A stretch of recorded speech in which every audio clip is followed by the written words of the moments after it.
وقت اللي هو عديد بدل ما بقى هذا بوق رسالة صوب هذا اللي أنا هاي وهذا أيو مارتي هربي يسكلي فرق سوف آخرين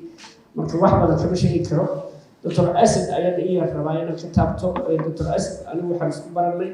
أقول في سبيها صوماليا درتين يدا أيام كوساحبني سنة كده وحنا لها هالبرنامج مركب قاعد يجري كوساب بيها مالك بيها جد isaga martino ah mar walba sanadka gudihiisa environment iyo wixii ku saabsan wuxuu ahaa khabiirka Soomaalida la wadaag aqoontiisa oo maaragtay wadada aqoontiisa gudbiya mar kasta oo fursad helo markuu la soo xiriiro munaasabada lagu marti qaaday waxaan filayay biyaha iyo environment iyo arrimahaas inuu wax ka qoray marka aad ayaa ugu noqotay talents kale oo badan oo ku aqaana xagga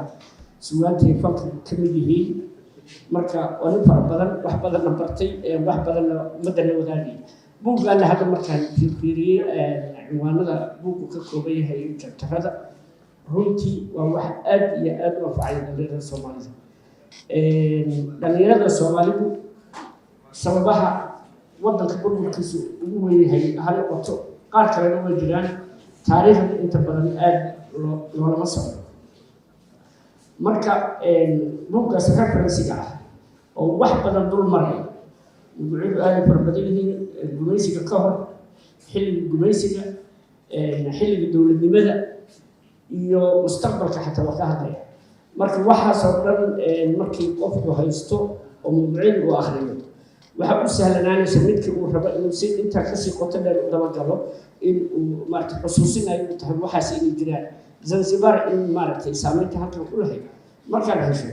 inta aad xisaabiyo lagu baaritaan badan rabto waa sahlan tahay wixii la raadis marka wixii ka mid yihiin aad ogtahay ayaa qaybta ugu horeysa ah marka waa ugu hambalyeynaya dhalinyarada aad baan u dhiirigelinayaa dhamaantoodba inaan akhrisano waa lagu mahadcelinayaa barasooradii iyo guddiyaasha jaamacadda ballan qaaday in ay ardayda xagga jaamacadda uga dhigi doonaan buuggaas waana mahadsantihiin